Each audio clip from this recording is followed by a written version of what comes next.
एकीकरण वाला, वो दोनों चैप्टर्स आपको मिल गए हैं।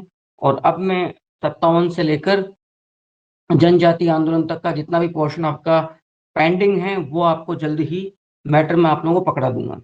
तो बीकानेर प्रजामंडल की जब हम बात करते हैं तो क्योंकि 4 प्रजामंडल ऐसे थे, ये भी आप लोगों ने देखा था, 4 प्रजामंडल इस तरह के आप लोगों को प्राप्त हुए थे जहां पर आप लोग देखते हैं कि उनकी स्थापना राज्य से बाहर हुई थी, क्योंकि राजा के निरंकुश और दमनकारी शासन से बचने के लिए। इनमें एक बीकानेर का प्रजामंडल भी था। बीकानेर प्रजामंडल की स्थापना बेसिकली जो हुई थी, आप लोगों को मालूम है, वो कलकत्ता में हुई थी, लेकिन बाद में उसे फिर ट्रांसफर किया जाता है कहां पर, स्वयं बीकानेर के अंदर। तो बीकानेर प्रजामंडल की यदि हम सबसे पहले स्थापना की बात कर लें तो बीकानेर प्रजामंडल की स्थापना 4 अक्टूबर, इसकी जो ऑफिशियल डेट है वो 1936 को बीकानेर में होती है। यद्यपि हमें याद रखना पड़ेगा कि 1935 में, एक महत्वपूर्ण नोट के रूप में हमें याद रखना पड़ेगा कि 1935 में पूर्व में इसकी स्थापना कलकत्ता में की जा चुकी थी। क्लियर है? कलकत्ता में इसकी स्थापना की जा चुकी थी मगाराम वैद्य तमाम के द्वारा। कलकत्ता में मगाराम वैद्य, लक्ष्मी देवी आचार्य,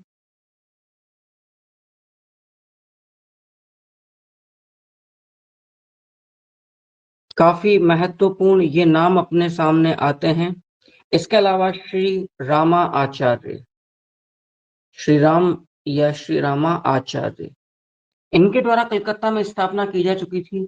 और कलकत्ता में जब बीकानेर प्रजामंडल की स्थापना हुई थी तो याद रखिएगा उसके जो अध्यक्ष थे वो लक्ष्मी देवी आचार्य थे। लेकिन चूंकि ये निष्क्रिय रहा, ये जो प्रजामंडल जब बीकानेर में इसकी स्थापना हुई, और निष्क्रिय रहने की वजह से ये वहां पर बहुत ज्यादा मतलब कार्य नहीं कर पाया। हमें मालूम है कि 4 प्रजामंडलों की स्थापना रियासतों से बाहर शासक के दमनकारी शासन से बचने के लिए, सिरोही प्रजामंडल, बीकानेर प्रजामंडल, भरतपुर प्रजामंडल और जैसलमेर प्रजामंडल, 4 प्रजामंडलों की स्थापना राज्यों से बाहर आपको प्राप्त हो रही है।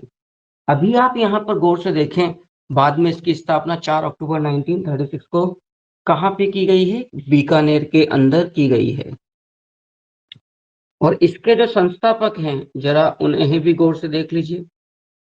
इसके संस्थापक थे मघाराम वैद्य,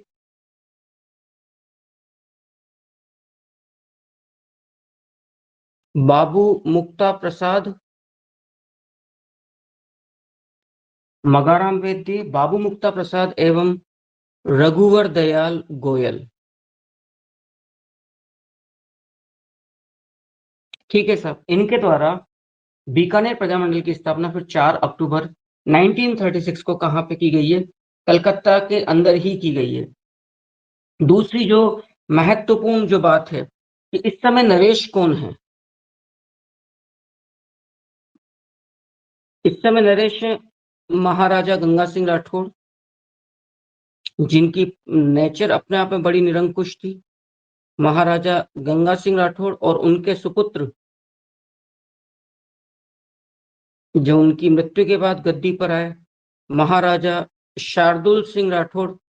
आपने जब बीकानेर प्रजामंडल देखा था तब आपने देखा था कि दुधवा खारा किसान आंदोलन के दौरान जो चौधरी हनुमान सिंह जी थे रतन, उनके साथ क्या अन्याय शार्दुल सिंह राठौड़ साहब के द्वारा किया गया था। आपने बखूबी उन सब चीजों को अच्छे से देखा था और समझा था। अब यहाँ पर गौर करिएगा, महाराजा गंगा सिंह राठौड़ अपने आप में बड़ी निरंकुश प्रवृत्ति रखने वाले इंसान थे। दोनों ही बाप बेटे दोनों, बेहद इनकी निरंकुश प्रवृत्ति थी।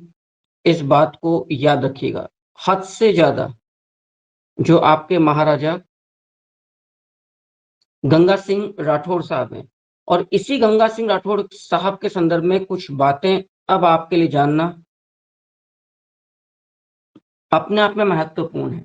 निरंकुश प्रवृत्ति थी महाराजा गंगा सिंह राठौड़ की। वो अपनी रियासत में किसी भी ऐसी गतिविधि को संरक्षण देने की या उसको बढ़ावा देने की मतलब मंशा में नहीं, कभी नहीं रहे राजशाही को खतरा उत्पन्न हो, सामंती जो ढांचा है वो दरके या चरमराए, या हम कहें कि जी रिस्पॉन्सिव या उत्तरदायी तमाम।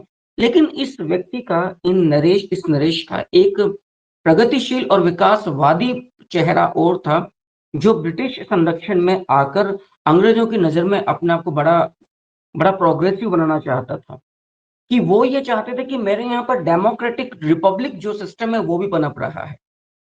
यद्यपि मैं राजशाही ढांचे को ढो रहा हूं या उसका मैं क्रियान्वयन कर रहा हूं, लेकिन उसके साथ साथ इन्होंने पैरेलल उस सीमा तक जब तक कि प्रजामंडल के कार्यकर्ता उनकी संप्रभुता को सीधी चुनौती ना दें।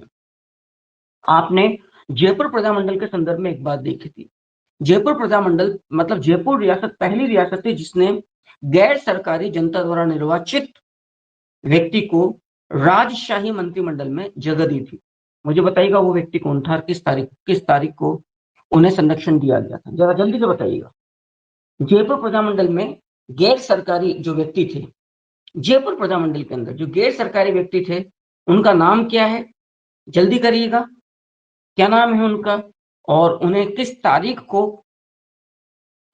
को उन्हें राजशाही मंत्रिमंडल के अंदर स्थान प्रदान किया गया था। शाबाश। चलिए, तो 2 जवाब आए, मैं क्लियर। हीरालाल शास्त्री, अर्जुन लाल, अशोक कुमार, सुमित्रा ने 1946। सुमित्रा, क्या बात है सुमित्रा,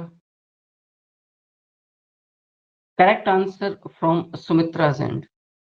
सबसे सही आंसर जो आया है वो सुमित्रा की तरफ से आया। आप लोगों को याद होना चाहिए प्रजामंडल के जो अध्यक्ष थे,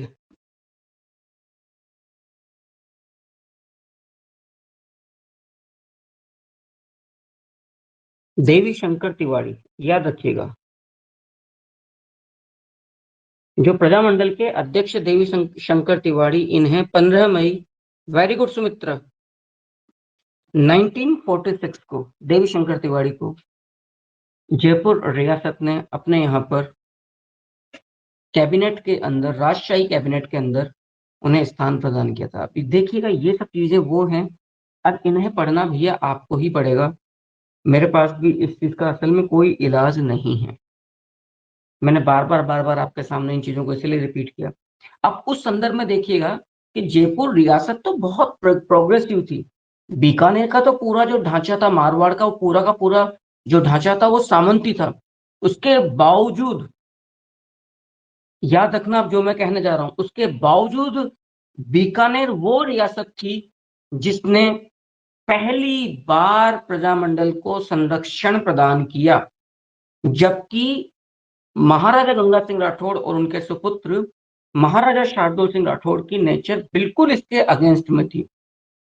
तो याद रखिएगा, क्योंकि यहाँ पर भी जो मैटर है वो अब आप सब लोगों को चाहिए कि आप लोग इस गलती को दूर कर लें सभी लोग, कि 15 मई 1946 को इसको देवी शंकर तिवारी जी को, जयपुर प्रजामंडल के जो अध्यक्ष थे उस जमाने में 1946 में, उन्हें कैबिनेट के अंदर जो रॉयल कैबिनेट था उसके अंदर उन्हें स्थान प्रदान किया गया था। अब आप यहाँ पर इस बात को समझिएगा बहुत अच्छे से। यदि मैं बीकानेर की बात करूं, एक और नोट आपके सामने बीकानेर में आता है। मैं समझता हूँ कि आज काफी शाइनी कैरेक्टर्स, फॉन्ट्स आपको नजर आएंगे इस स्क्रीन पर। प्रजामंडल को संरक्षण देने वाली प्रथम रियासत, प्रजामंडल को संरक्षण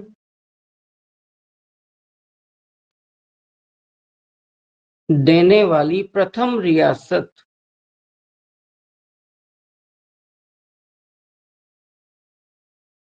याद रखिएगा, वो बीकानेर। प्रजामंडल को संरक्षण देने वाली, मैं दोबारा बोल रहा हूं, ये महाराजा गंगा सिंह राठौड़ की का जो कैरेक्टर था उससे बिल्कुल अगेंस्ट में मामला था। अब यदि मैं महाराजा गंगा सिंह राठौड़ की और प्रोग्रेसिव और उनकी जो विकासवादी जो प्रवृत्ति थी उसकी बात करूं, उसके बावजूद इतना आपने लोकतांत्रिक तत्वों को आगे बढ़ाया, लेकिन वो तब तक ही था जब तक कि आपके सारे कार्य आपकी इच्छा अनुसार हो रहे हैं। जैसे ही प्रजामंडल ने खुलकर अपने अधिकारों की मांग करी कि जी आप हमें शासन में भागीदारी दीजिए, गंगा सिंह राठौर साहब इस बात को हरगिज तैयार नहीं थे। तो प्रजामंडल को संरक्षण देने वाली प्रथम रियासत बीकानेर थी। अब बीकानेर रियासत की कुछ बातें और देखिएगा। राजपूताने की प्रथम रियासत,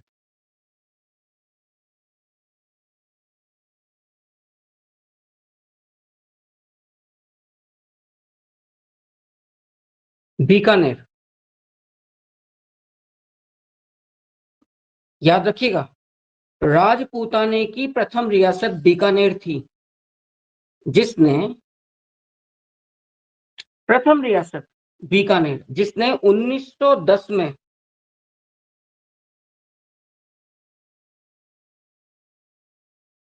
कार्यपालिका से न्यायपालिका को पृथक किया एवं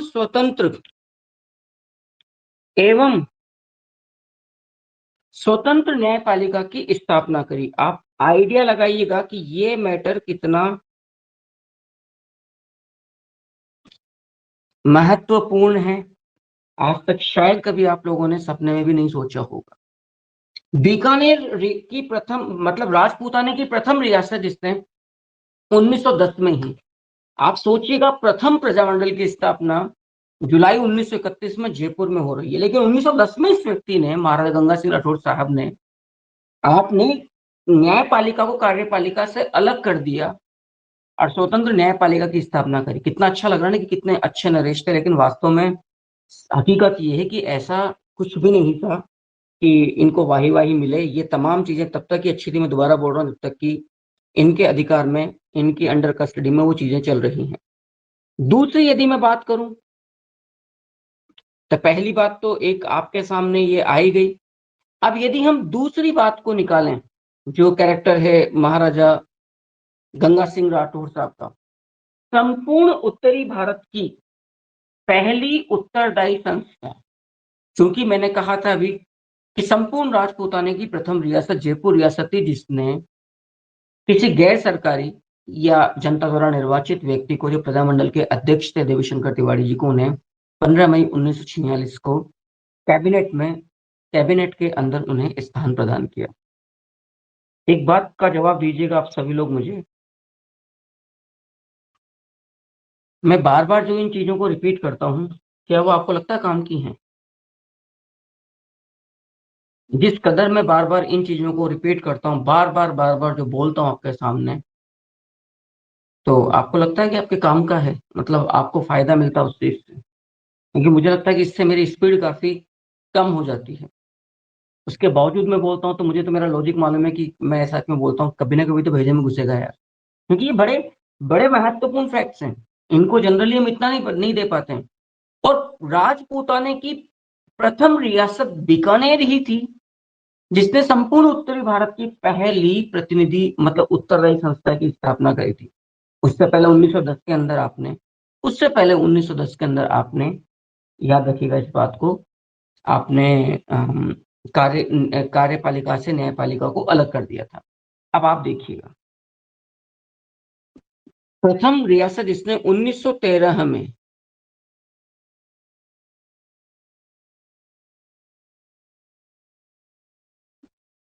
संपूर्ण राजपूताने की प्रथम, याद रखिएगा, उत्तरदायी राजनीतिक संस्था की स्थापना करी। प्रथम उत्तरदायी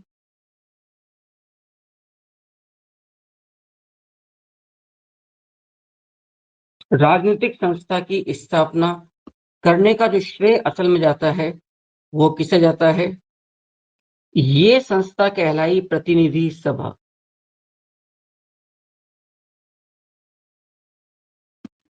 प्रतिनिधि सभा, राइट। और इसकी स्थापना की गई 1913 में। 1913 में। अब एक बड़ी महत्वपूर्ण बात और मैं निकाल देता हूँ जब इतनी ही बातें आपके सामने चल गई हैं, कि जो ये संस्था बनाई गई 1913 में, जिसको जी हम बोल रहे हैं प्रतिनिधि सभा, ठीक है ना? इस प्रतिनिधि सभा की स्थापना की गई 1913 में, लेकिन 1917 में इसका नाम चेंज कर दिया गया और 1917 में इसका नाम परिवर्तित करके इसे बोला गया विधान सभा। आप लोग सोचिएगा, विधानसभा बोला गया। तो इतना विकासशील शासक, लेकिन ये इस निरंकुश शासक का मात्र लोकतांत्रिक मुखौटा था। सच्चाई कुछ और थी। बीकानेर रियासत में दमन और निरंकुशता का आलम इतना था, क्योंकि ऐसा करके जो महाराजा गंगा सिंह राठौड़ है वो अपना चेहरा अच्छा बनाना चाहते थे अंग्रेजों की नजर में। पत्ता तक नहीं हिल पाता था संपूर्ण रियासत में आपकी इच्छा के बिना। कहते थे कि और रियासतों में होता होगा कि दरवाजों के कान होते हैं, दीवारों के कान होते हैं। बीकानेर में कहा जाता था कि बात मत करिए, वेस्परिंग या फुसफुसाहट भी मत करिए हवा के जरिए, वरना आपकी बातें आपके मुंह से, आपकी जुबान से निकलकर महाराजा गंगा सिंह राठौड़ की कानों तक चली जाएगी और उसके बाद जो हश्र होगा आप लोग आइडिया भी नहीं लगा सकते हैं। हालात ये था कि एक विद्यार्थी जिनका नाम था द्वारिका प्रसाद कौशिक, निरंकुश आलम जो था ना यहाँ पर, एक विद्यार्थी जिनका नाम था द्वारिका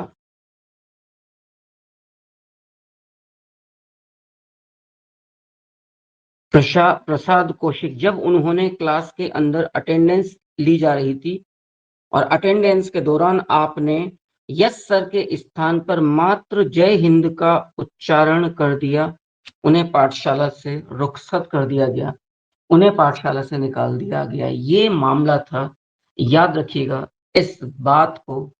कहां पर? बीकानेर की रियासत के संदर्भ में। एक और बड़ी अच्छी बात आपको बता रहा हूं, एआईएसपीसी का 7वां अधिवेशन, all India state people conference या अखिल भारतीय देशी राज्य लोक परिषद, जिसका 7वां अधिवेशन 31 दिसंबर 1945 से लेकर 2 जनवरी 1946 तक सालोटिया मैदान उदयपुर में हुआ था और जिसकी अध्यक्षता पंडित नेहरू ने करी थी। आपने मीणा जनजाति आंदोलन के दौरान देखा था कि इसी सालोटिया मैदान के मंच से पंडित जवाहरलाल नेहरू ने मीणाओं के ऊपर जो बड़े अपमानजनक बाध्यकारी कानून थोप दिए गए थे, दादरसी कानून है या जुरायम पेशा जनजाति अधिनियम या चौकीदारी करना, तमाम चीजें उन्हें समाप्त करने की मांग करी थी। तो वहीं से, उसी सालोटिया मैदान से जो 31 दिसंबर 1945 से लेकर 3 दिवसीय जो अधिवेशन हुआ 2 जनवरी 1946 तक, पंडित नेहरू ने बीकानेर के माहौल पर कटाक्ष करते हुए ये कहा था कि जहां शादी की कुमकुम पत्री राज्य सरकार द्वारा सेंसर की जाती हो और उसके प्रतिवाद में मनगढ़ंत दलीलें दी जाती हो, उस राज्य का शासक इंसान नहीं, सिर्फ और सिर्फ हैवान ही हो सकता था। आप लोग आइडिया लगाइएगा कि असल में क्या माहौल रहा होगा बीकानेर का। इस स्लाइड को, जो स्क्रीन आपके सामने खुली हुई है, आज एक्चुअल ब्लैक बोर्ड के रूप में। अच्छा, एक बात और बता दो, ये ब्लैक बोर्ड आपको पसंद आया या व्हाइट बोर्ड ही करूं मैं इसको? हालांकि मुझे तो ये बड़ा अच्छा लग रहा है, लिखना, अक्षर उभर रहे हैं। व्हाइट व्हाइट तो बिल्कुल इस पर इस तरह का लग रहा है जैसे सालों पहले जब मैंने कभी कॉलेज में जब पढ़ाया था तो एक जो फीलिंग आती थी। एक बार मुझे बता दीजिएगा, ये आपको दिखने में विजिबल है अच्छे से? आप सभी लोग कंफर्टेबल हैं इस स्क्रीन, ब्लैक स्क्रीन के साथ? है सर, धर्मेंद्र जी का पहला कमेंट। शाबाश धर्मेंद्र भैया। बाकी लोग भी मुझे एक बार इन्फॉर्म कर दीजिए। सुमित्रा जी, राइट। अब आप फटाफट से इस स्क्रीन को पढ़ लीजिए। जी अशोक जी, फटाफट से इस स्क्रीन को पढ़ लीजिए। जी जी जी जी प्रियंका, और पढ़कर मुझे बतला दीजिए कि क्या अगली स्क्रीन पर बढ़ूं मैं। याद रखना, यदि आपने कमांड कर लिया प्रजामंडल आंदोलन पर, बहुत बड़ा हिस्सा आपकी मुट्ठी में आ जाएगा। लेकिन प्रजामंडल के बाद मैं एकीकरण लूंगा और एकीकरण को एक ही क्लास में पूरा करूंगा, याद रखिएगा, सिर्फ एक क्लास के अंदर।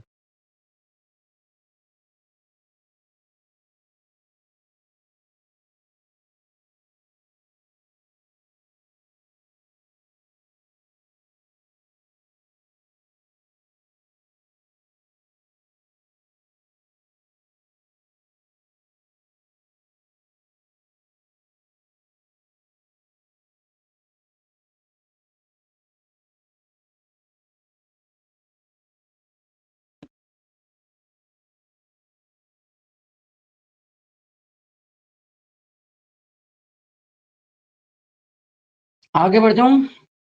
सभी लोगों ने ढंग से देख लिया? जी जी, ओके। नेक्स्ट।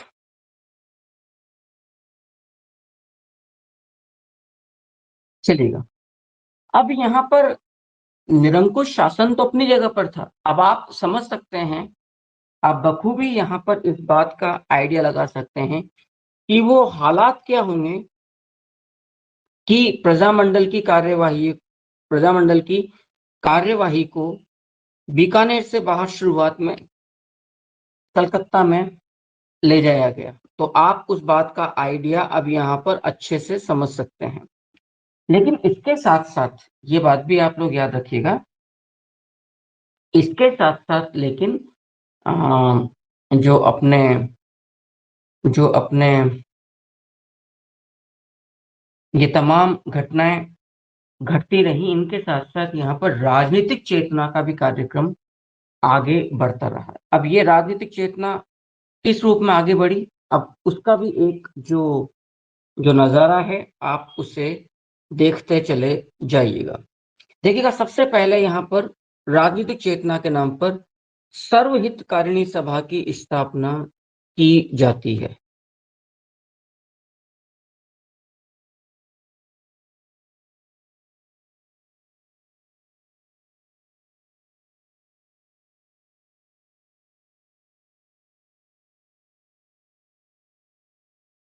सर्वहितकारिणी सभा की स्थापना की जाती है। सर्वहितकारिणी सभा की स्थापना याद रखना 1907 ईस्वी में की जाती है। और सर्वहितकारिणी सभा के बारे में सबसे महत्वपूर्ण बात यह कि इसे चुरू की कांग्रेस भी कहा गया है।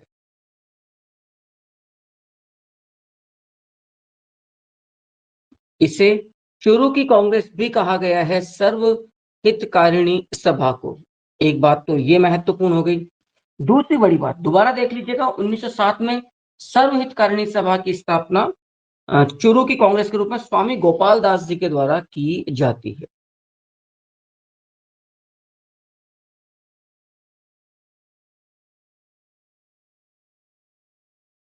के द्वारा इसकी स्थापना की जाती है। क्लियर है? अब दूसरी बात यह है कि सर्वहितकारिणी सभा के प्रमुख कार्य असल में क्या है। ये शिक्षा के क्षेत्र में अपनी अभूतपूर्व योगदान इस प्रजामंडल को देते हैं। और यहाँ पर याद रखिएगा, स्त्री शिक्षा के लिए ये पुत्री पाठशाला की स्थापना करते हैं। पुत्री पाठशाला स्त्री शिक्षा के लिए। दूसरा, दलितों की शिक्षा के लिए ये कबीर पाठशाला की स्थापना करते हैं।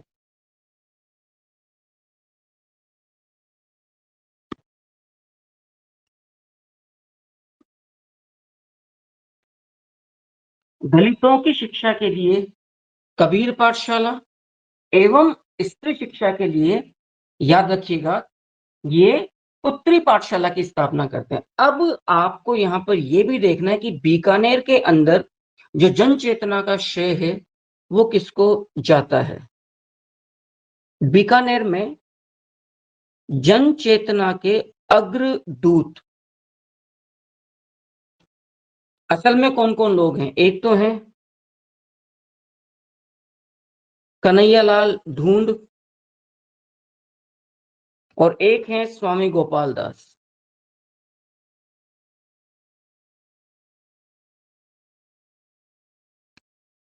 कन्हैयालाल ढूंढ आप लोग जानते हैं, सॉरी, स्वामी गोपाल दास जिन्होंने 1907 में चूरू की कांग्रेस के रूप में सर्वहितकारिणी सभा की स्थापना करी। ठीक है सर, उम्मीद करता हूं कि ये तमाम बातें आपको समझ में आ चुकी है। इसी प्रकार की एक संस्था की और स्थापना होती है जिसे हम कहते हैं सद्विद्या प्रचारिणी सभा।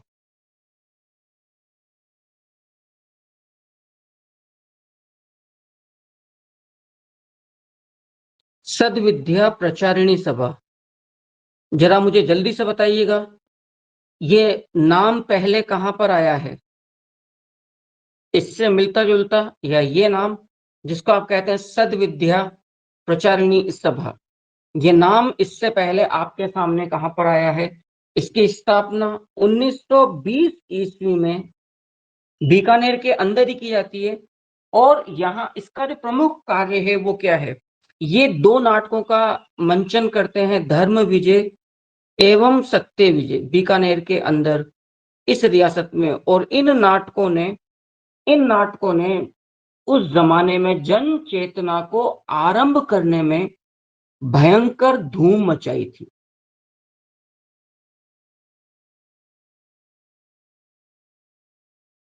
याद रखिएगा, जो ये 2 नाटक किए गए, धर्म विजय एवं सत्य विजय, 1920 में सद्विद्या प्रचारिणी सभा के रूप में। सबसे बड़ी बात यह है कि इसके पश्चात फिर 26 जनवरी 1930 को एक नई बात होती है। चूरू के अंदर जो धर्म स्तूप है, धर्म स्तूप कहां पर साहब, चूरू में। यहां पर महंत गणपति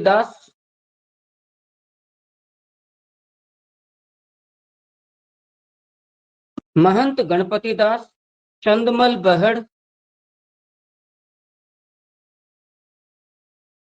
एवं वैद्य शांत शर्मा या शांता शर्मा, ये विद्रोह एवं स्वतंत्रता के प्रतीक, रियासत के प्रति विद्रोह और स्वतंत्रता के प्रति तिरंगा फहराते हैं।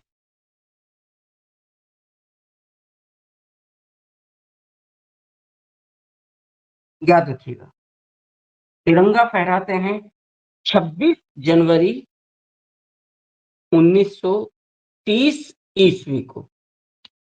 अब मैं आपसे कुछ प्रश्न पूछ रहा हूं, मैं समझता हूं कि आप लोग समझ गए होंगे। जो मेरे प्रश्न अब आपके सामने आने जा रहे हैं, उनका जवाब दीजिएगा। सबसे पहले मुझे पहला प्रश्न तो मेरा ये है कि ये सद्विद्या प्रचारिणी सभा जैसा मिलता जुलता नाम आपने पहले कहाँ देखा है, और ये 26 जनवरी 1930 को जो तिरंगा लहराया गया है, ऐसी घटना आपने पहले कहां पर देखी है? दोनों बातों का जवाब मुझे जितना जल्दी हो सके उतना दीजिए, जितना जल्दी जवाब दे सकते हो सभी लोग। उससे मुझे भी ये आइडिया हो जाएगा कि आपकी तैयारी का असल में आलम क्या है और आपकी तैयारी असल में चल क्या रही है, तो मुझे भी क्लियर जी। अशोक जी पूरी बात लिखिए माय डियर, पूरी बात लिखिए, यूं काम नहीं चलेगा। थोड़ा जोर आएगा लिखने में, लेकिन पूरी बात लिखिए, क्योंकि आप सोचो यदि मैं भी इसी तरह से जवाब देने लग गया आप लोगों को तो फिर दिक्कत हो जाएगी।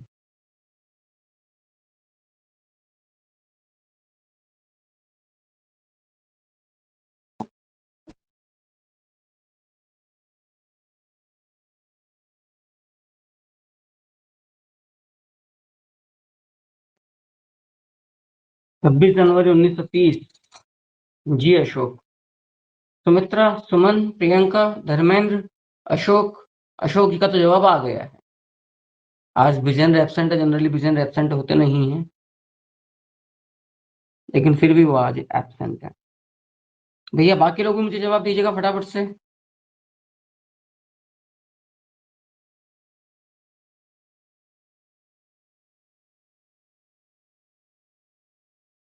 क्या सीधा जवाब नहीं चालू करूं?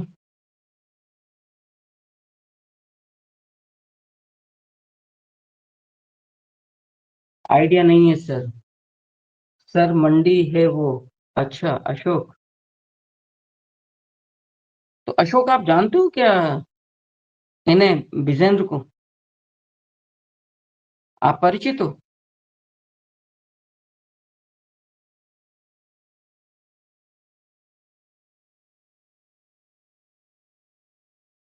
अच्छा, आपने कहा ना कि मंडी है वो। चलिए देखो सुमित्रा, बिल्कुल सही आंसर है।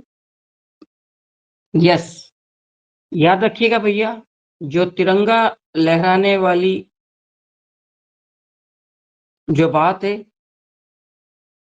26 जनवरी 1932 ईस्वी को, 30 में नहीं, 1932 में जोधपुर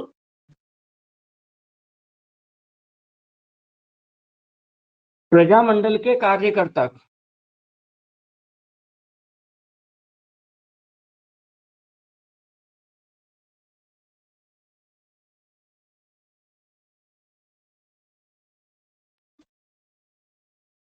अच्छा ये लिख रहे थे क्या? जोधपुर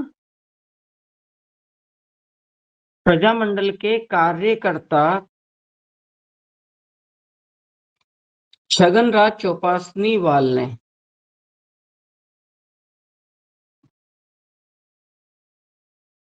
छगनराज चौपासनी वाल ने 26 जनवरी 1932 को जूनी धान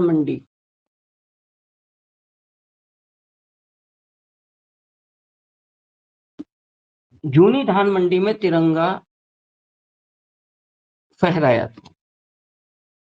तो 26 जनवरी 1932 को और 26 जनवरी 1930 को चूरू के धर्म स्तूप पर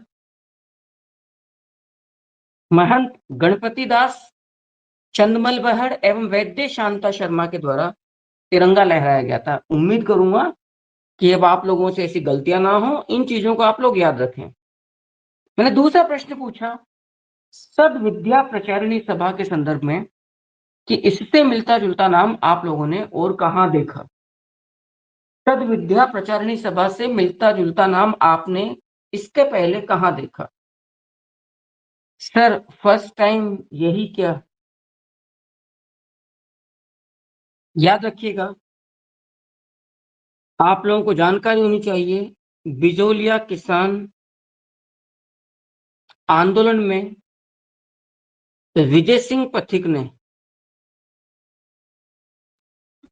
ओछड़ी गांव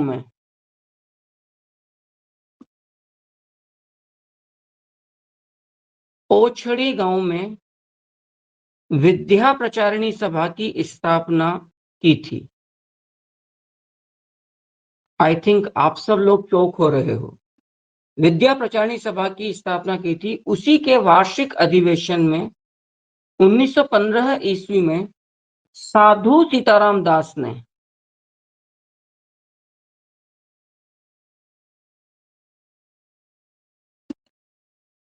बिजोलिया किसान आंदोलन का नेतृत्व विजय सिंह पथिक साहब को सौंप दिया था। अब मुझे बताइए, क्या ये तमाम चीजें काम की है या नहीं?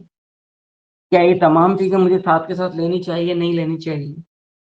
आप मुझे बताइए, अब नहीं पढ़ोगे तो कब पढ़ोगे? ठीक है ना भैया? जब आपके सामने आ रहा है सेम टाइम पर 26 जनवरी 1930 को राजस्थान में धर्म स्तूप चूरू पर तिरंगा लहराया जा रहा है, सेम टाइम पर रावी नदी के तट से लाहौर अधिवेशन में जो संदेश कांग्रेस अध्यक्ष पंडित नेहरू जी के द्वारा दिया गया था, उसको अमल में 2 वर्ष पश्चात जोधपुर प्रजामंडल में जूनी धान मंडी में तिरंगा लहराया छगनराज चौपासनी वाल के द्वारा। तो गुजारिश करूंगा कि इन सब चीजों को थोड़ा सा ध्यान रखो, वरना ऐसे काम बिल्कुल नहीं चलेगा। यहाँ पर एक कार्यकर्ता थे विजय सिंह मेहता, बीकानेर प्रजामंडल के कार्यकर्ता, याद रखिएगा, विजय सिंह मेहता। और विजय सिंह मेहता ने एक पुस्तक लिखी थी, उस पुस्तक का नाम था नादिर शाही।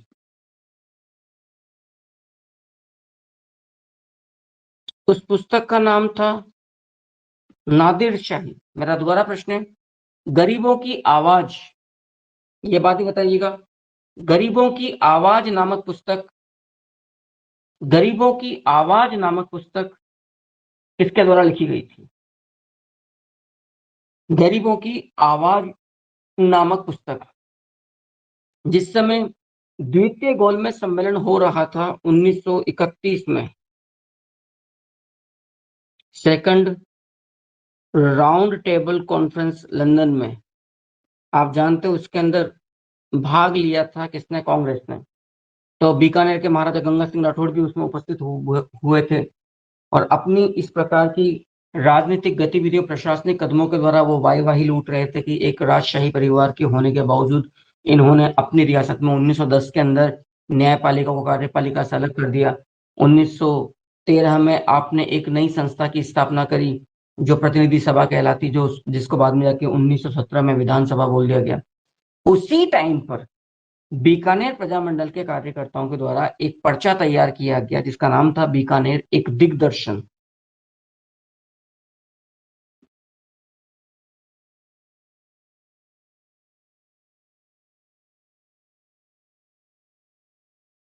बीकानेर एक दिग्दर्शन, याद रखिएगा। और उस बीकानेर एक दिग्दर्शन नामक पर्चे में बीकानेर महाराजा गंगा सिंह राठौड़ की जो हकीकत थी वो सामने रखी हुई थी। अब आप सोचिएगा क्या वक्त रहा होगा कि एक व्यक्ति अपनी कई समय की मेहनत, कई सालों की मेहनत के पश्चात एक अच्छा चेहरा लेकर अंग्रेज प्रशासकों के सामने उसी समय एक पर्चा बीकानेर से पहुंचाया जाता है और जो बिल्कुल ही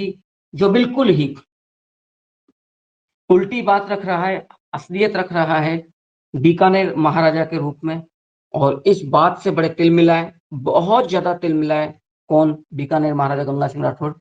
और वो जब गंगा सिंह राठौड़ इंग्लैंड से लौटे तो उन्होंने भारत राज्य सचिव को एक खत लिखा जिसे रोम नोट के नाम से भी जाना जाता है। गुस्से में आग बबूला जब बीकानेर महाराजा गंगा सिंह राठौड़ जब वापस बीकानेर लौटे तो फिर उन्होंने राजद्रोह का अभियोग चलाया रोम नोट के पश्चात, और राजद्रोह का अभियोग चलाकर बीकानेर प्रजामंडल के कई कार्यकर्ताओं को आपने जेल में डाल दिया था। ये पूरी पृष्ठभूमि है बीकानेर प्रजामंडल की, याद रखना। अभी तक बीकानेर प्रजामंडल मैं आरंभ नहीं कर पाया हूं क्योंकि बीकानेर प्रजामंडल मंडल की तो स्थापना ही 1936 में हुई है। तो ये तो एक प्रकार का बैकग्राउंड है। गोपाल उस्ताद सुमित्रा सुमित्रा सुमित्रा, उनका नाम है गणेशी लाल उस्ताद।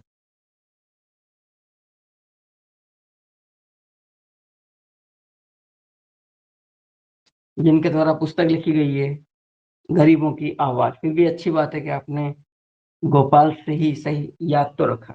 ये बहुत अच्छी बात है कि आपको कुछ तो याद रहा।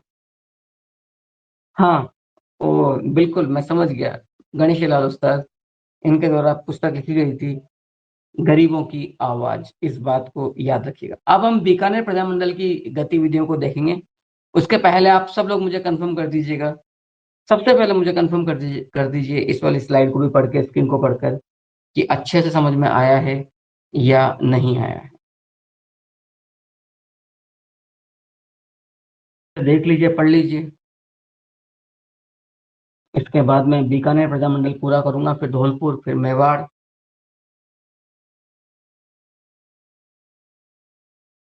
इस सप्ताह में आपका आधुनिक राजस्थान कंप्लीट हो जाएगा, प्राचीन अपन ऑलरेडी कर चुके हैं। फिर मध्यकालीन राजस्थान आपका शेष बचेगा। 1931 में क्या है सर? अरे द्वितीय गोलमेज सम्मेलन हुआ था ना 1931 में, उसमें बीकानेर महाराजा गंगा सिंह राठौर साहब ने भाग लिया था। वहां पर ही अपना एक प्रगतिशील चेहरा रख रहे थे उसी टाइम पर। बीकानेर प्रजामंडल के कार्यकर्ताओं ने एक पर्चा वहां भेजा और ये दिखाया कि आपके सामने गंगा सिंह राठौर साहब का जो चेहरा है वो तो सिर्फ एक मुखौटा है, हकीकत तो ये है। इस बात से ब्रिटिश हुकूमत बहुत नाराज हुई। उनका खामियाजा फिर राजद्रोह अभियोग जब चलाया गया, जब लंदन से बीकानेर लौटे गंगा सिंह राठौर साहब, तो कार्यकर्ताओं को उनका गुस्सा झेलना पड़ा।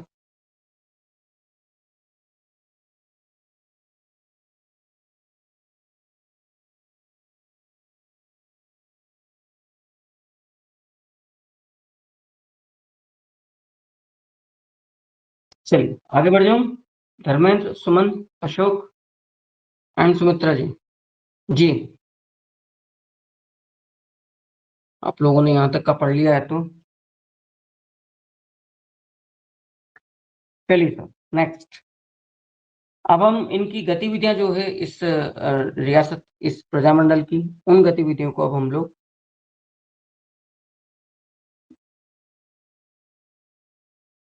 एक एक करके देखेंगे। सबसे पहले आप देखिएगा 1942 में 22 जुलाई 1942 को बीकानेर प्रजा परिषद की स्थापना की जाती है। बीकानेर प्रजा परिषद की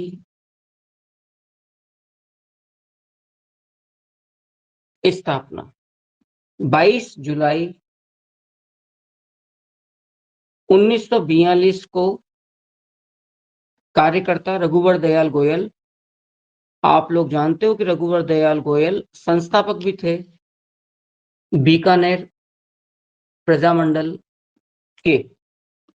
और अब इस बीकानेर प्रजा परिषद का जो उद्देश्य था, क्योंकि मोटे तौर पर हम लोग जानते हैं, हमने पहले ही पढ़ा कि प्रजामंडल को संरक्षण देने वाली रियासतों में प्रथम रियासत थी कौन? बीकानेर। तो इनका उद्देश्य ये था कि बीकानेर महाराजा गंगा सिंह राठौड़ के संरक्षण में उत्तरदायी शासन की स्थापना करना। 1943 में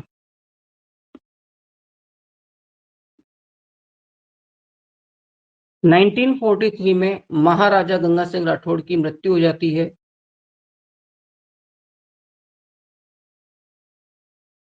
और महाराजा गंगा सिंह राठौड़ के स्थान पर उनके पुत्र गद्दी पर आते हैं, जिनका नाम है महाराजा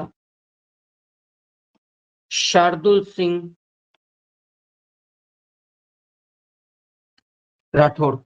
महाराजा शार्दुल सिंह राठौड़ गद्दी पर आते हैं और वो खुद भी काफी दमनकारी प्रवृत्ति वाले इंसान थे। जब दमन बहुत ज्यादा बढ़ता रहता है तब बाद में 26 अक्टूबर 1944 को, याद रखिएगा, बीकानेर दमन दिवस का आयोजन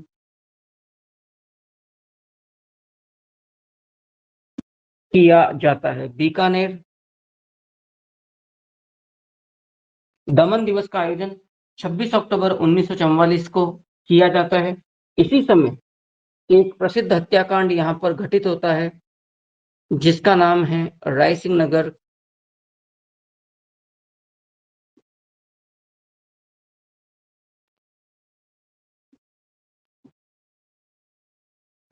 हत्याकांड। हम लोग पहले भी देख चुके हैं इसको।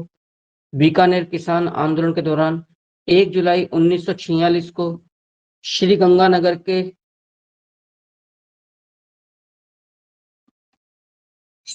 के कस्बे रायसिंह नगर के अंदर हत्याकांड होता है। और इसमें जब गोलीबारी होती है तो उसमें कार्यकर्ता बीरबल सिंह ढालिया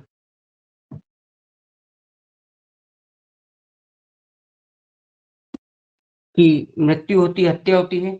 बीरबल सिंह ढालिया अपने हाथ में तिरंगा लिए हुए रहते हैं। और याद रखिएगा, जब वो गोली लगने के बाद जब नीचे गिरते हैं तो नीचे गिरने से पहले दूसरे कार्यकर्ता को तिरंगा सौंपते हैं और कहते हैं कि इसका सम्मान करना अब आपके हाथ में है। रायसिंह नगर हत्याकांड के विरोध में जो 1 जुलाई 1946 को हुआ, 17 जुलाई को हर वर्ष बीरबल दिवस का आयोजन किया जाने लगा।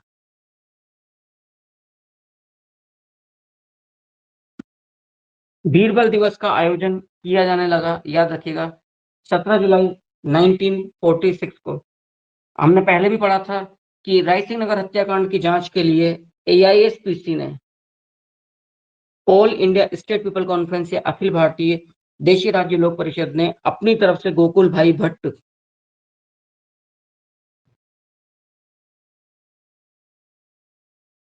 एवं पंडित हीरालाल शास्त्री को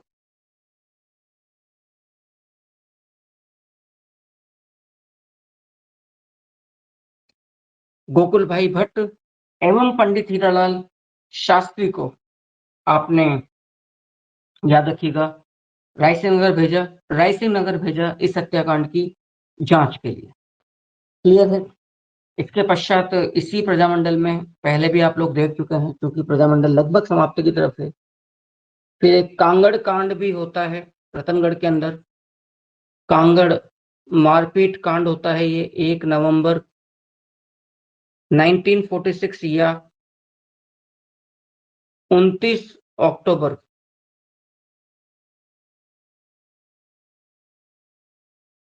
1 नवंबर 1946 को, अथवा याद रखिएगा 29 अक्टूबर 1946 को ये हत्या का मतलब हत्याकांड तो नहीं था, कांड था रतनगढ़ तहसील चूरू के अंदर, जहां पर जागीरदार के द्वारा यहाँ पर काफी ज्यादा मारपीट की जाती है। इसके पश्चात जब ये बुरी तरह से जब ये घटनाक्रम घटता चला जाता है, उसके पश्चात 31 अगस्त 1946 को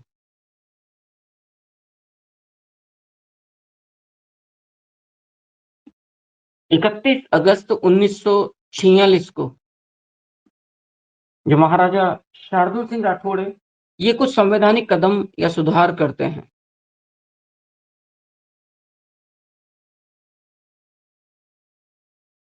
महाराजा शार्दुल सिंह साहब क्या करते हैं, ये एक संवैधानिक समिति का गठन करते हैं, जिसका कार्य क्या था कि आप राज्य के लिए एक संविधान का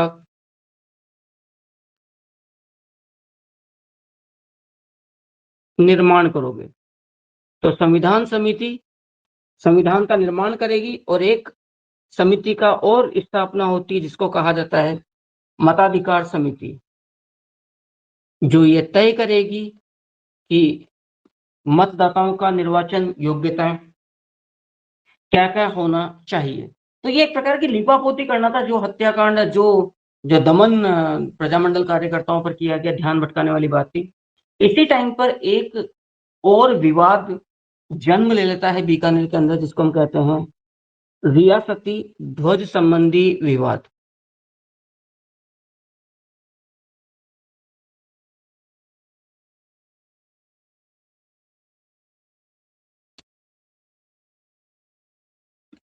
रियासती ध्वज संबंधी विवाद, क्या विवाद था? आप लोग जानते हो कि उस जमाने में प्रत्येक रियासत का अपना अपना ध्वज था।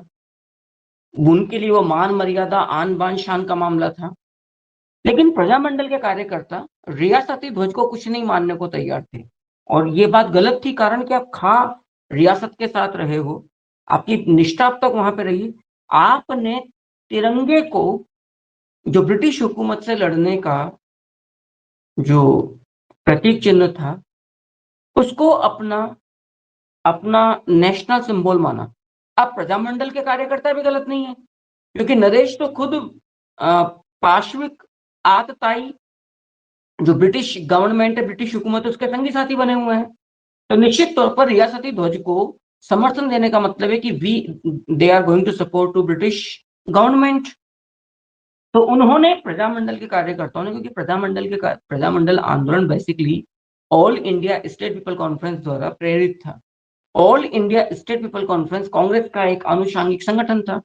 तो निश्चित तौर पर प्रजामंडल के कार्यकर्ताओं ने अपने आंदोलन के प्रतीक चिन्ह के रूप में, पवित्र चिन्ह के रूप में कांग्रेस द्वारा स्वीकृत तिरंगे को ही स्वीकारा, जो उनके लिहाज से गलत नहीं था किसी भी सूरत में। ये बात रियासत को अखर गई। उन्होंने कहा कि जब आप रियासत में रहते हो तो आपको रियासती ध्वज का पूरी तौर पर आपको सम्मान करना चाहिए। और जब ये विवाद बहुत ज्यादा बढ़ा, तो आप लोग आइडिया नहीं लगा सकते कि इसके निवारण हेतु बीकानेर महाराजा शार्दुल सिंह राठौड़ ने पंडित नेहरू को खत तक लिखा था कि आपके जो आंदोलन के जो कार्यकर्ता हैं वो हमारे ध्वज का सम्मान नहीं करते हैं। बीकानेर प्रजामंडल की सबसे बड़ी विशेषता क्या थी?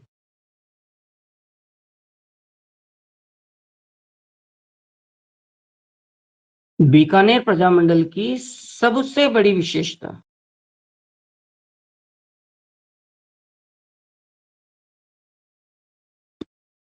क्या थी? याद रखिएगा, बीकानेर प्रजामंडल की सबसे बड़ी विशेषता थी, अच्छे से बात को समझिएगा, देखिएगा।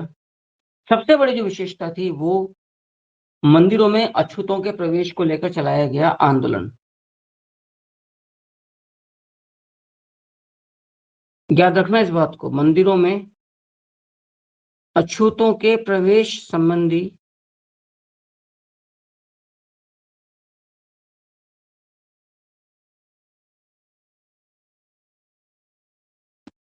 आंदोलन। याद रखिएगा, ये बीकानेर प्रजामंडल की अपने आप में बहुत बड़ी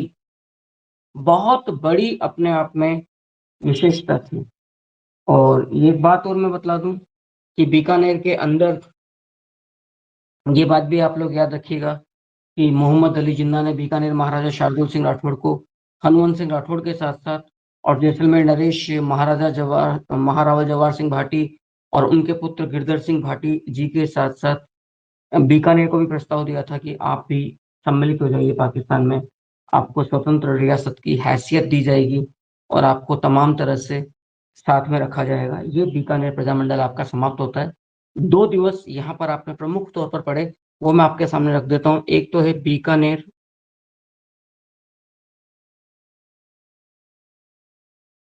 दमन दिवस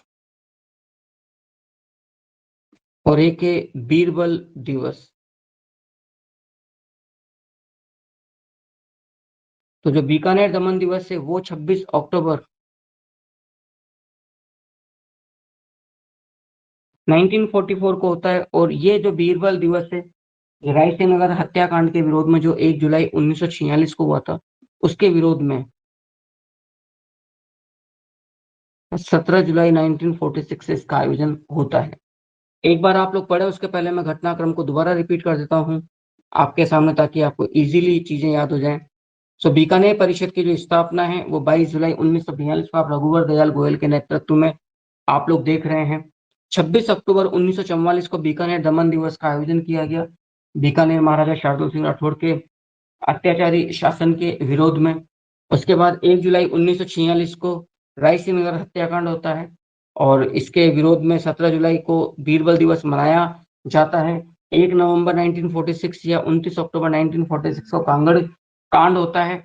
31 अगस्त 1946 को कुछ ठंडे छींटे डालने का प्रयास करता है बीकानेर प्रशासन, कि वो 2 समितियों का गठन करते हैं, संवैधानिक समिति एवं मताधिकार समिति। इसके बाद रियासती ध्वज संबंधी विवाद भी आप लोग जानते हैं कहाँ पर होता है, बीकानेर के अंदर होता है। बीकानेर आंदोलन, बीकानेर प्रजामंडल की सबसे बड़ी जो विशेषता थी वो थी मंदिरों में अछूतों के प्रवेश संबंधी आंदोलन का चलना। ये आपका बीकानेर प्रजामंडल फाइनली समाप्त होता है। एक बार मुझे कंफर्म करिएगा कि यहाँ तक की तमाम बातें अच्छे से समझ में आई है या नहीं आई है। अशोक 1 जुलाई 1946 को, जब श्री गंगानगर के रायसिंह नगर कस्बे के अंदर प्रजामंडल के कार्यकर्ता और किसान मिलकर जब एक सभा का आयोजन किए कर रहे थे, उस समय बीकानेर फौज की तरफ से जो गोलीबारी की गई, उसमें बीरबल सिंह ढालिया नामक एक कार्यकर्ता, जिनके हाथ में तिरंगा वो फहरा रहे थे, उनको गोली लगती है, लेकिन वो प्राण उड़ने से पहले नीचे गिरते वक्त उस तिरंगे को दूसरे कार्यकर्ता को ये कहते हुए सौंपते हैं कि इस तिरंगे की लाज अब आप लोगों को रखनी है। ये था रायसिंह नगर हत्याकांड। और रायसिंह नगर हत्याकांड और बीरबल शहीद बीरबल की याद में फिर आगे जाकर गंग नहर का कैनाल का या गंग कैनाल का एक एक ब्रांच बीरबल शाखा के नाम से प्रसिद्ध किया गया, और इस हत्याकांड के विरोध में 17 जुलाई को बीरबल दिवस भी मनाया जाता है। इस प्रकार से आपका ये बीकानेर प्रजामंडल समाप्त होता है। एक बार आप इन सारी बातों को यहाँ से देखिए। मैंने कहा ना, ये चैप्टर्स इतने आसान नहीं है, बहुत टाइम लगता है। मुझे नहीं पता लोग बाग कैसे पढ़ा लेते हैं, जल्दी जल्दी मैटर को खींच खांच के पूरा कर लेते हैं, लेकिन ये बड़ा बड़ा ही अलग इनका नेचर है। प्रजामंडल जो चैप्टर है उसका बहुत टाइम लगता है चीजों को समझने में, देखने में। जब आप इन स्लाइड्स को पढ़ लें, मुझे हैंड रेज करते रहिएगा, उसके बाद ही फिर मैं आगे बढ़ूंगा।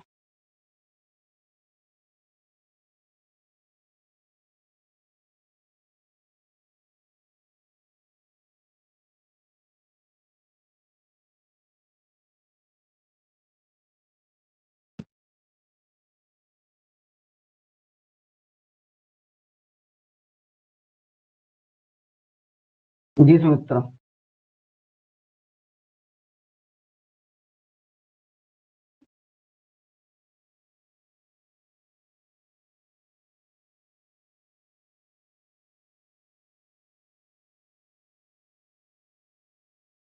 धर्मेंद्र, प्रियंका जी।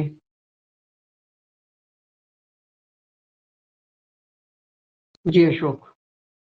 चलिए नेक्स्ट, अगला देखिएगा। अगली स्लाइड समझ लीजिए अच्छे से। इसके बाद हम धौलपुर प्रजामंडल और मेवाड़ प्रजामंडल इनको समझेंगे।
जी सुमित्रा।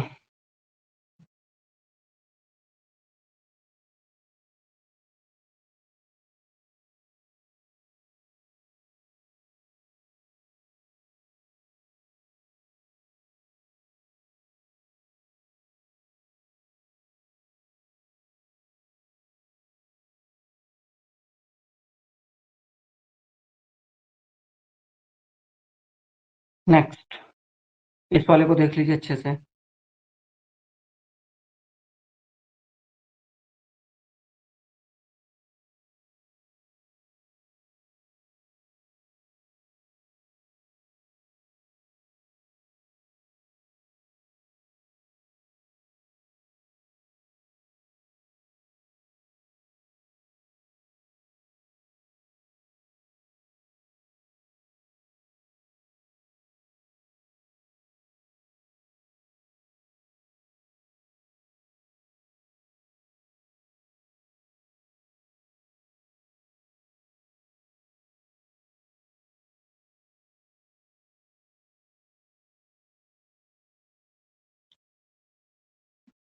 अगला जो प्रजामंडल है वो धौलपुर प्रजामंडल पड़ेगा अपने।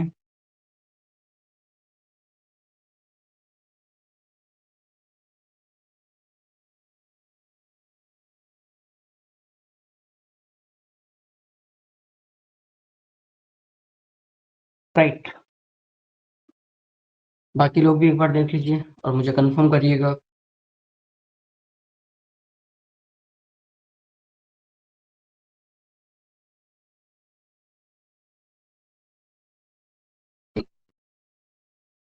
धर्मेंद्र, प्रियंका जी, अशोक, आगे बढ़ जाऊं?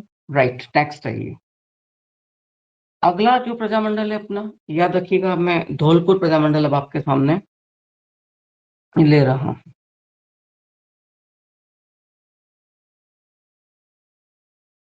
ये प्रजामंडल अब तक का सबसे छोटा प्रजामंडल है, जैसा कि आपने बूंदी प्रजामंडल देखा था।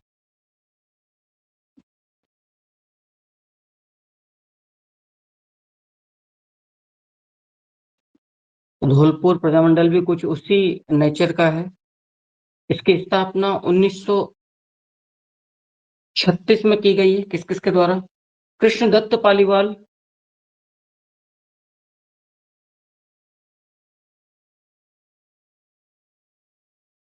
इंदुलाल जौहरी, कृष्णदत्त पालीवाल, इंदुलाल जौहरी एवं ज्वाला प्रसाद जिज्ञासु।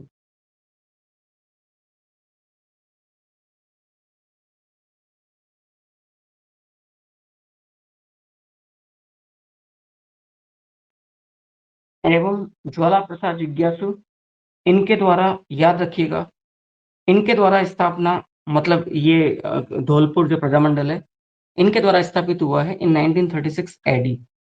कृष्णदत्त पालीवाल, इंदुलाल जौहरी, ज्वाला प्रसाद जिज्ञासु, मूलचंद, और इस टाइम पर जो नरेश थे उनका नाम था महाराज राणा उदयभान सिंह।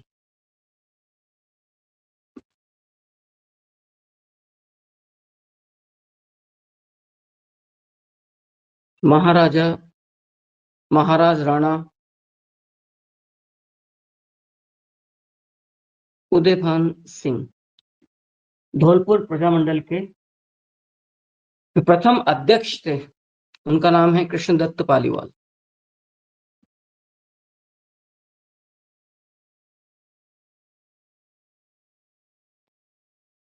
प्रथम अध्यक्ष हैं,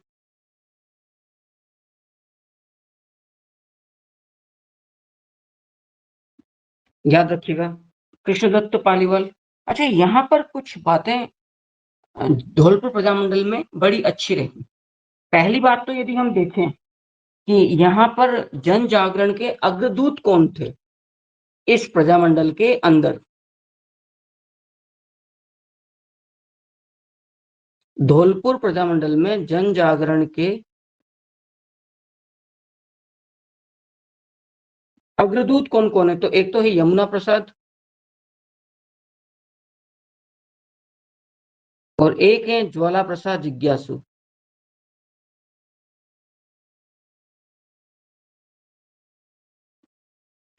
जिन लोगों ने 1910 में आचार सुधारिणी सभा की स्थापना करी थी, इन्हीं लोगों के द्वारा।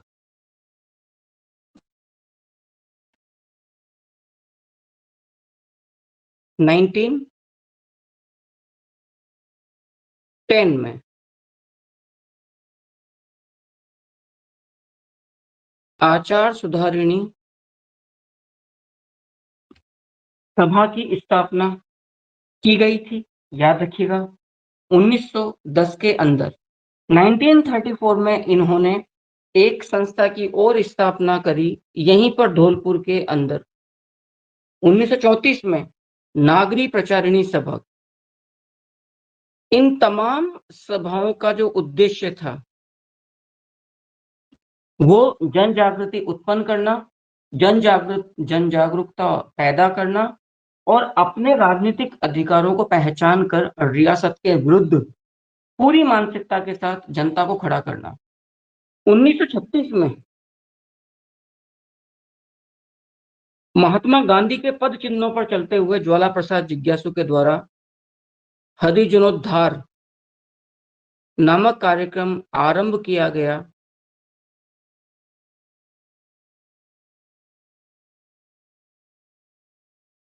ज्वाला प्रसाद जिज्ञासु के द्वारा। आप जानते हैं, सबसे बड़ी बात यह है कि मंदिरों में अछूतों के प्रवेश को लेकर जो प्रजामंडल सबसे ज्यादा चर्चा में आया, वो था आपके सामने, आपको जानकारी है, बीकानेर प्रजामंडल। अभी आपने देखा, तो उसी बीकानेर प्रजामंडल और महात्मा गांधी के पद चिन्हों पर चलते हुए ज्वाला प्रसाद जिज्ञासु जैसे गांधीवादी नेताओं ने फिर यहाँ पर 1936 में हरिजन उत्थान का कार्यक्रम चालू किया। कहां पर? धौलपुर प्रजामंडल के अंदर। इसी बीच यहाँ पर एक घटना घटती जिसको हम कहते हैं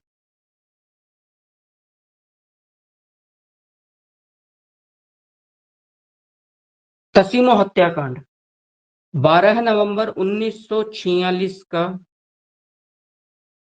दिन था।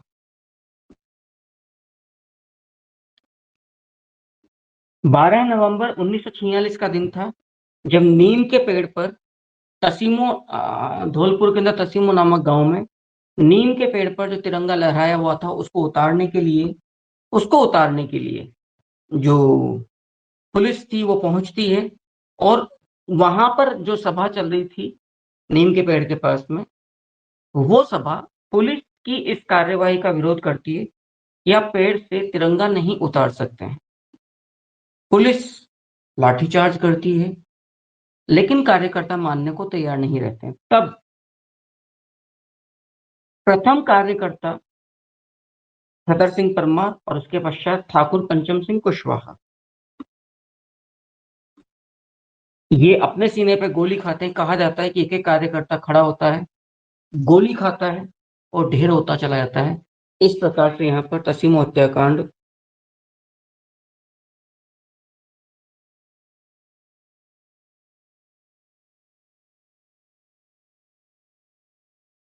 याद रखिएगा। प्रथम शहीद, सॉरी, छतर सिंह परमार।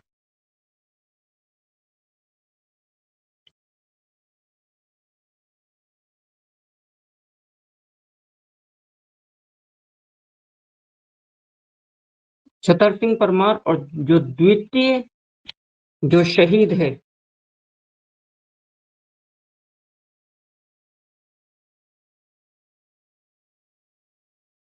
वो है ठाकुर पंचम सिंह कुशवाहा।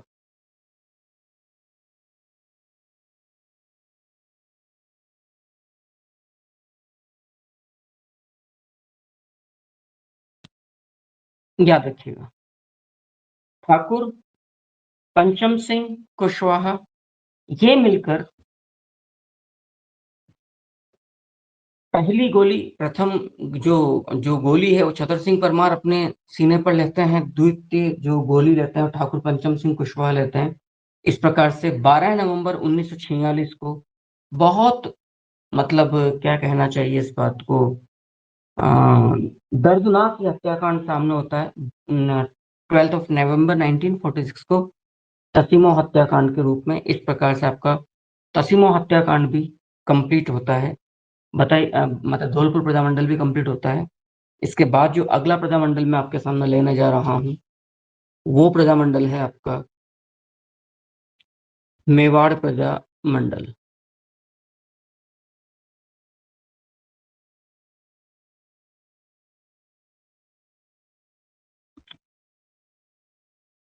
कंफर्म करिएगा मुझे।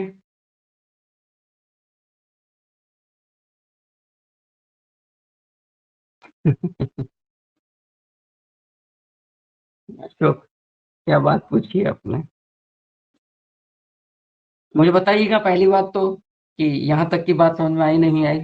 दो प्रजामंडल आज अपन ने देख लिए, बीकानेर प्रजामंडल एवं धौलपुर प्रजामंडल। सबसे पहले मुझे कंफर्म करिएगा ये बातें अच्छे से आपको समझ में आई है या नहीं आई है।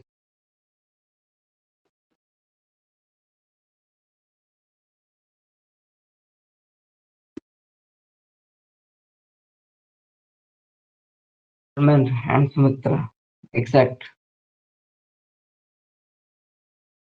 चलिएगा, अगला जो प्रजामंडल है याद रखिएगा, वो मेवाड़ प्रजामंडल है हमारे सामने। मेवाड़ प्रजामंडल की स्थापना 24 अप्रैल 1938 को, याद रखिएगा, माणिक्यलाल वर्मा के द्वारा की जा रही है, जिन्हें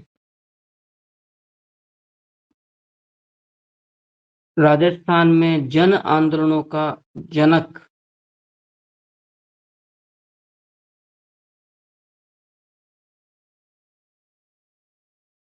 भी कहा जाता है।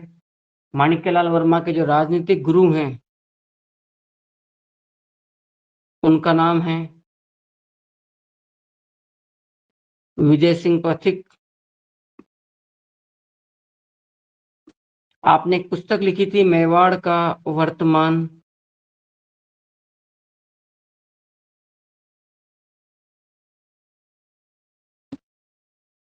शासन।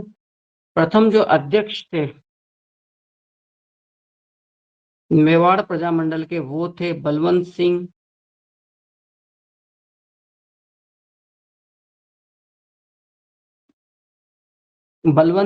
मेहता।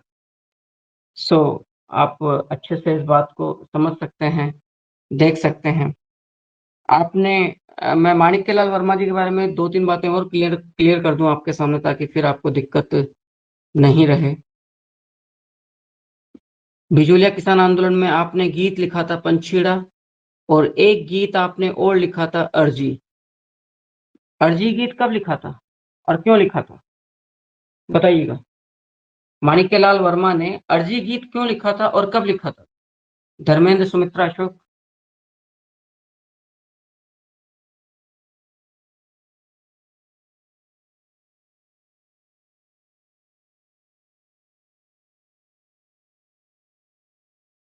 माणिक्यलाल वर्मा ने अर्जी गीत कब लिखा एवं क्यों लिखा? जी सुमित्रा, नानाजी पटेल। नानाजी पटेल की हत्या कब हुई? नानाजी पटेल की हत्या कब हुई और इनकी प्रसिद्धि क्या थी नानक जी पटेल की? नानक जी पटेल की हत्या कब होती है और इनकी प्रसिद्धि क्या थी नानक जी पटेल साहब की?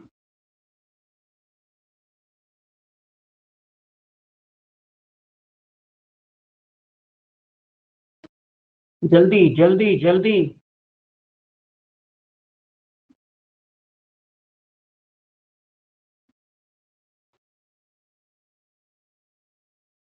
नानक जी पटेल साहब की हत्या कब होती है और इनकी प्रसिद्धि क्या थी?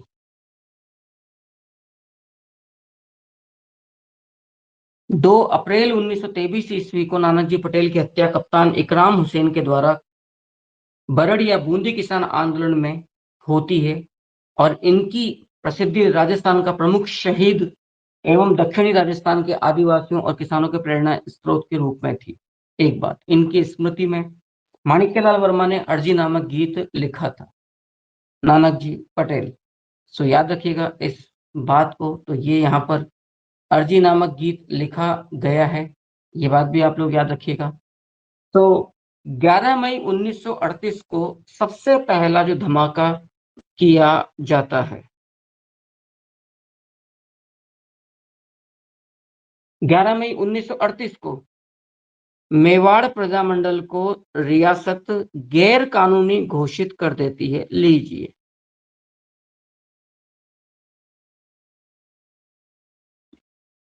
सबसे पहला कार्य ये करती है कि गैर कानूनी घोषित कर देती है। उसके पश्चात कार्य करता है यहाँ पर व्यक्तिगत सत्याग्रह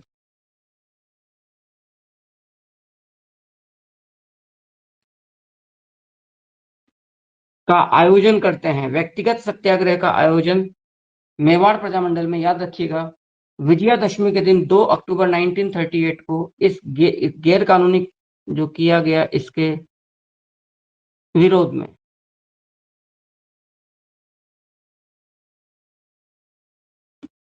विजयादशमी के दिन और प्रथम सत्याग्रही जो थे वो थे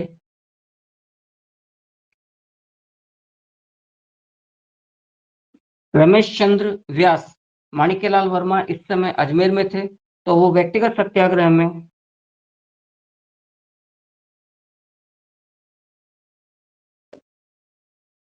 अजमेर से ही भाग लेते हैं। लेकिन 1939 मार्च के अंदर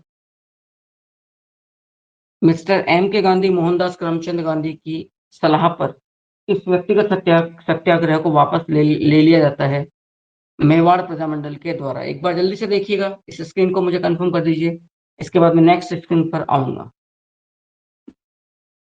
हाँ, डाबी हत्याकांड कहते हैं इसको जी।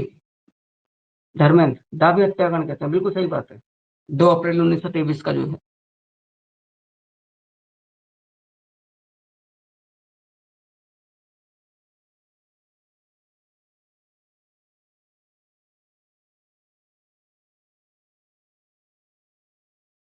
उम्मीद करता हूँ कि ये बात तो आपको यहाँ तक की अच्छे से समझ में आ गई होगी। आगे अपन देखते हैं।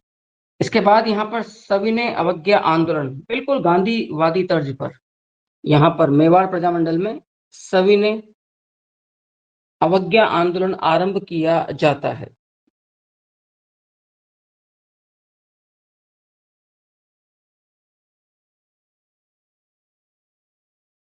क्योंकि इस आंदोलन के, इस प्रजामंडल के कर्ता धर्ता प्रमुख गांधीवादी नेता माणिक्यलाल वर्मा है। तो यहाँ पर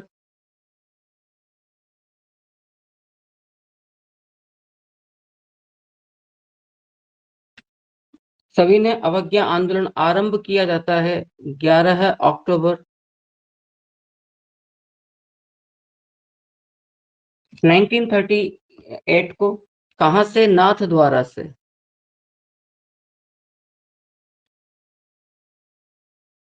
और इसे भी एम के गांधी स्थगित करवा देते हैं।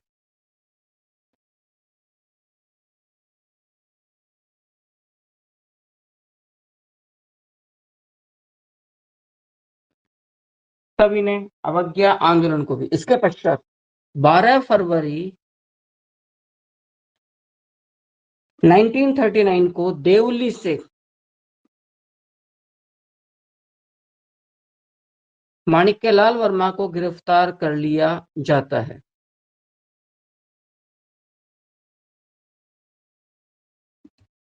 रियासत कैद में ले लेती है। यहां तक कहा जाता है कि खंबे से निर्वस्त्र करके बांधकर माणिक्यलाल वर्मा को बुरी तरह से पीटा जाता है। मेवाड़ प्रजामंडल जलियांवाला बाग हत्याकांड के स्मृति में, उसके विरोध में राष्ट्रीय सप्ताह दिवस का आयोजन करता है। 13 अप्रैल 1900 सॉरी 6 अप्रैल 1940 से लेकर 13 अप्रैल 1940 ईस्वी तक। आप जानते हैं कि जलियांवाला बाग जो हत्याकांड था वो 13 अप्रैल 1919 को घटित हुआ था। तो इस जलियांवाला बाग हत्याकांड के विरोध में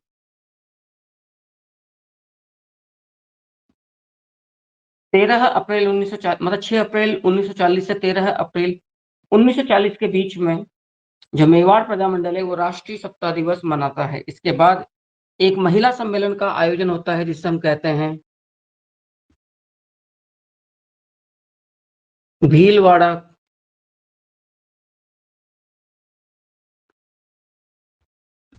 महिला सम्मेलन 29 सितंबर 1940 को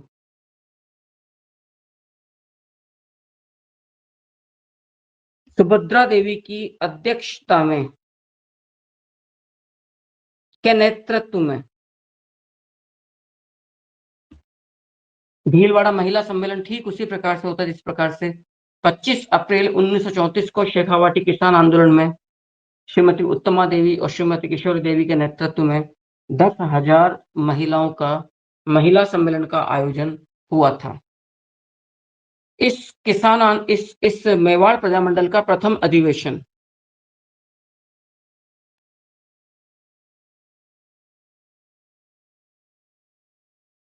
आप जानते हैं जयपुर प्रजामंडल का प्रथम अधिवेशन 9 मई 1938 को जमनालाल बजाज की अध्यक्षता में संपन्न हुआ था और इसमें कस्तूरबा भी उपस्थित हुई थी। प्रथम अधिवेशन जो होता है वो होता है 25 से लेकर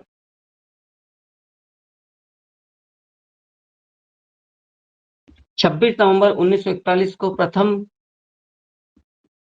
अधिवेशन, राइट, कहां पर? शाहपुरा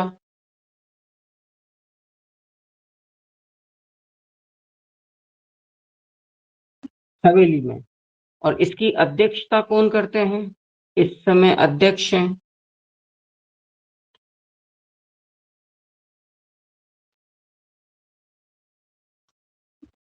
माणिक्यलाल जी वर्मा।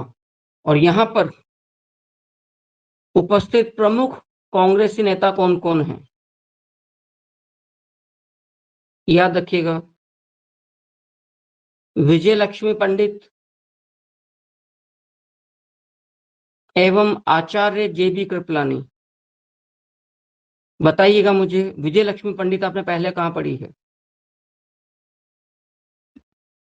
विजय लक्ष्मी पंडित आपने पहले कहाँ पर पढ़ी हैं? कहाँ पर पढ़ा है आपने विजय लक्ष्मी पंडित को? कंफर्म करिएगा मुझे। मारवाड़ में।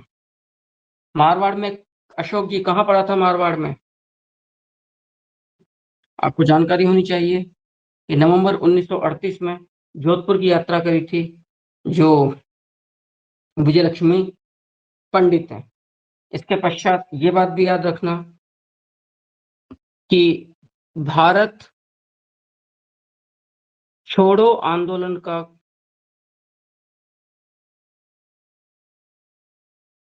सबसे सक्रिय स्वरूप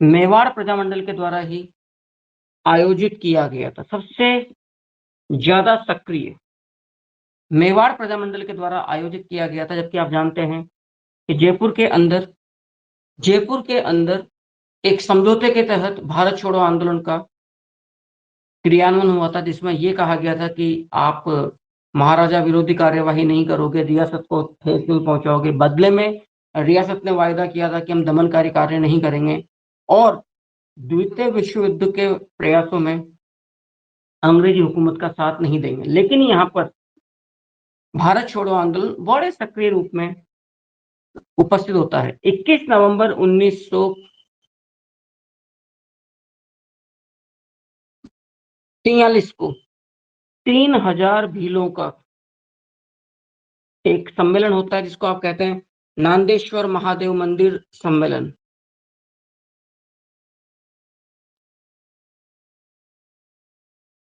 नांदेश्वर महादेव सम्मेलन, महिला नहीं।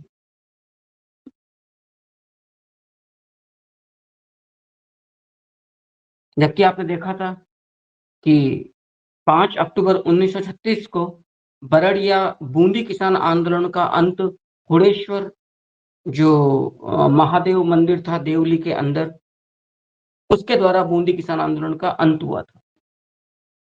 रियासती ध्वज विवाद आपने अभी देखा बीकानेर प्रजामंडल में। उसी प्रकार का एक बड़ा भयानक विवाद यहाँ पर होता है। तिरंगा अपमान यात्रा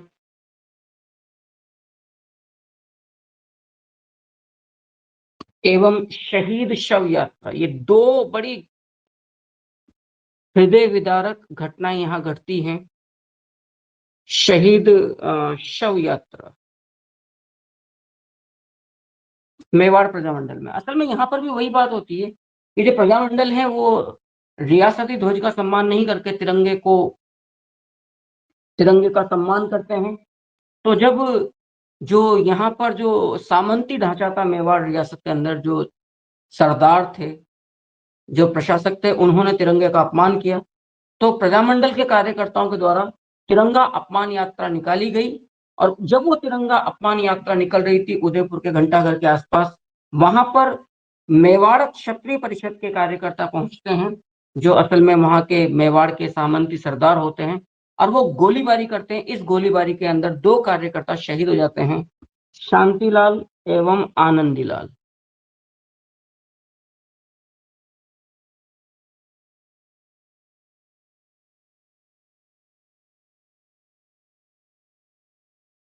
बाद में शांतिलाल एवं आनंदीलाल नामक शहीदों की भी शव यात्रा निकाली जाती है।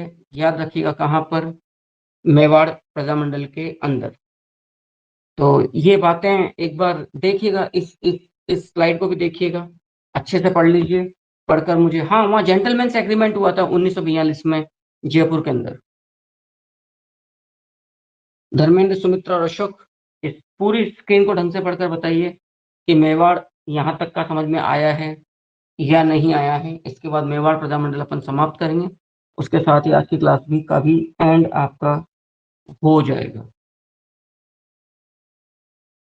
ढंग से देख लीजिए, देखकर मुझे बताइएगा समझ में आया है अथवा नहीं आया है।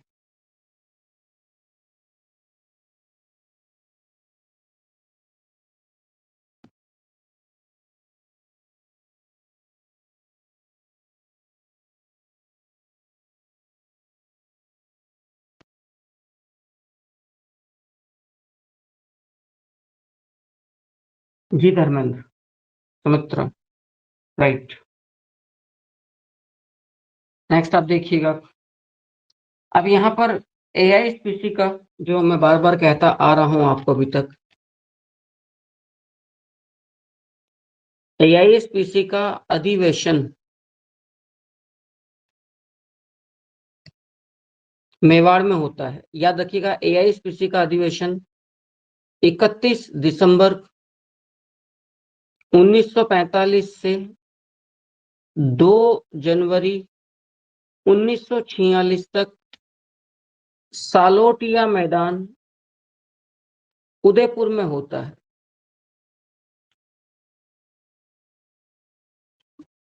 सालोटिया मैदान उदयपुर में होता है। ये एआईएसपीसी का, याद रखना, कुल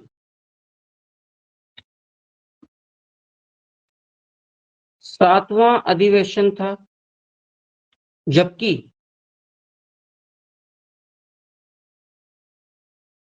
रियासतों के संदर्भ में प्रथम रियासती अधिवेशन था। यानी कि किसी भी रियासत में एआईएसपीसी का प्रथम अधिवेशन, एकमात्र अधिवेशन, प्रथम अधिवेशन सॉरी, 31 दिसंबर 1945 से 2 जनवरी 1946 तक ये चलता है। याद रखिएगा। तो सालोटिया मैदान, इसकी अध्यक्षता पंडित नेहरू के द्वारा की गई।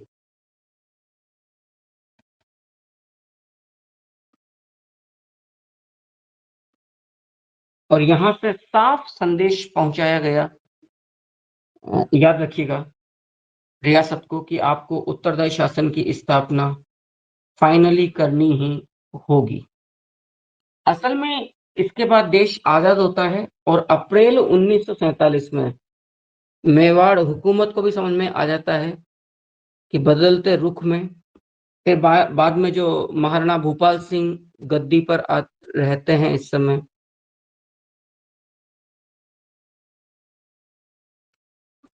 तो महाराणा भूपाल सिंह जी, याद रखिएगा, के एम मुंशी को, कन्हैयालाल माणिक्यलाल मुंशी को अपना वैधानिक सलाहकार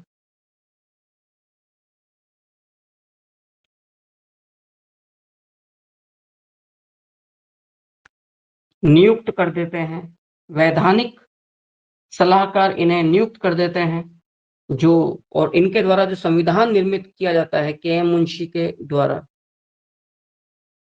वो संविधान 23 मई 1947 को लागू होता है और इसके साथ ही मेवाड़ प्रजामंडल भी फिनिश हो जाता है, क्योंकि जो तृतीय चरण होता है 18 अप्रैल 1948 को, तो फिर जो मेवाड़ रियासत है वो राजस्थान में विलय हो ही जाती है तृतीय चरण में। बताइएगा साहब यहाँ तक की बात मेवाड़ प्रजामंडल में। उम्मीद करता हूँ कि बहुत अच्छे से आज की क्लास आपको समझ में आई होगी। बहुत बड़ा प्रजामंडल आज आपने पूरा कर लिया, बीकानेर और मेवाड़।